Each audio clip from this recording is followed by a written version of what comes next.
ఒక కాసైనది కాబట్టి అనేక అహోరాత్రములు గాఢ ప్రయాణముసే నలంగింపజేసి అన్నపానాదులకు వెడబాటును కలుగం చేసి నిద్రాహారములు మాన్పించి వెంటబడి పీడించి నొప్పించి ఒప్పించి అతనిచే ఒక్క బద్దం ఆడించుకోవాలి. ఒక్కటి చాలు గురుత్తమ. అతను ఆడవాళ్ళను కానీ 1,00,000 బద్దం ఆడించదం. హే నక్షత్రక, హరిశ్చంద్రుడు ఏమనుకుంటువి? అమిత పరాక్రమవంతుడు, ధీమంతుడు, చక్రవర్తి. అంతే కాదు, నాడు సురసభలో ఆ దేవేంద్రుడు సత్యవత ప్రసంగం ఆరంభించుచు తన సామ్రాజ్యము పోవని సతులగా అంధారత్రముల్ బాయని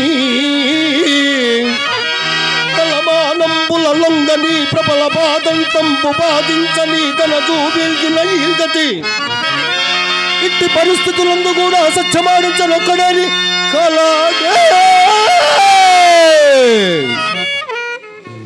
అన్న దేవేంద్ర ప్రశ్నకు ఉత్తర్వుగా మూర్ఖ వశిష్ఠుడు నిండు సభయందు ముందు లేచి హరిశ్చంద్రుని సత్యసంధత గూర్చి నాడు వర్ణింప అతని సత్యసంధత పరీక్షింపవచ్చును. అంతేకాని వారి వీరి వలె హరిశ్చంద్రుడే అసత్యములాడినను ఇంతటి దుర్ఘటమైన కార్యక్రమం పైవేసుకుని నేను మెలంగవలసిన పని లేదు, నీ అంతటి సమర్థుడిని వినియోగించవలసిన అవసరమును లేదు. నక్షత్రక, నిరంతరము నేను నీ అంటనే ఉందును, నిన్ను కాపాడుచునే ఉందును. హరిశ్చంద్రుని బంకించుటకు కావలసిన ఉపాయములు నేనే నీకు ఎప్పటికప్పుడు తెలుపుచునే ఉందును. అరణ్య మార్గమునందు ఆకలి దప్పులు అడంగట్టుకును, నిద్రాహారములు మాన్యను నీరసపడకుండుటకు దివ్య మంత్రోపదేశం ప్రసాదించున్నాడు. స్వీకరింపు. ఓం నమః శివాయ. ఓం నమః శివాయ.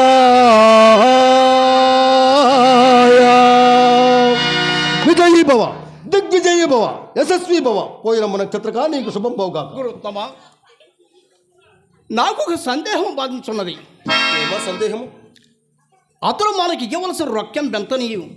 నా సందేహం. నక్షత్రక, హరిశ్చంద్రుడు మనకి ఇవ్వవలసిన రొక్కము ఆకాశమునందు గల నక్షత్రములు, భూమండలమును గల ఇసుక రేణువులు రెంటిని గుణింపగా వచ్చు లబ్ధమే హరిశ్చంద్రుడు మనకి ఇవ్వవలసిన రొక్కము. నిరంతరము అతడు మనకిచ్చుతూనే ఉండవలేదు, మనమది పుచ్చుకొనుతూనే ఉండవలేదు, ఇంకా అప్పు తీరకనే ఉండవలేదు. ఇది కొలచుటకు కానీ లెక్కించుటకు కానీ సాధ్యము కాని పరిమాణం నేను ఈవరక నియమించుతుని, దాన్ని నువ్వు శ్రద్ధగా నింపుము.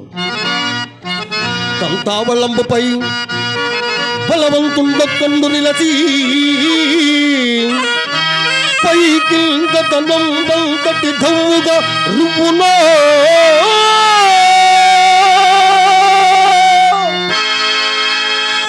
నక్షత్రక. గురుత్తమ, ఇంకొక ప్రత్యేక విశేషము కలదు. ఏమది స్వామి?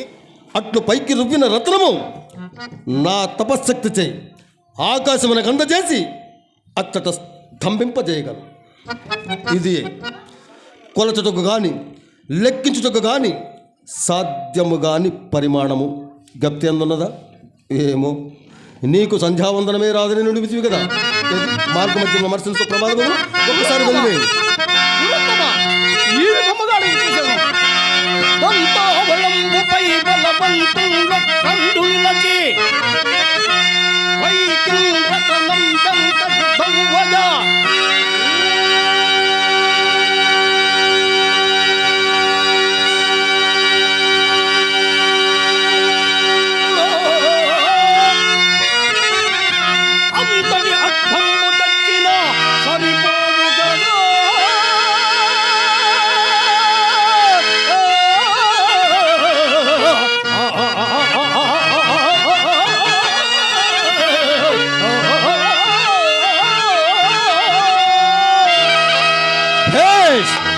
చక్కగా గప్తి ఉంచుకుంటువి. పొమ్ము హరిశ్చంద్రుడు దూరం మగుచున్నాడు.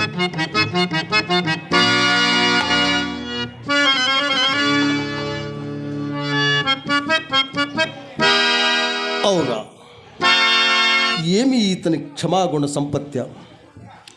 సత్యవతారూఢి నా మాటలకు రవంతైనను చెలింపుకున్నాడు. కానిమ్ము ఇంకా కావలసిన విధానం ఆలోచించదాం. ప్రేక్షకులకు మనవి, మాది గుంటూరు జిల్లా వెంగళాయపాలెం. నా పేరు వెంకటస్వామి.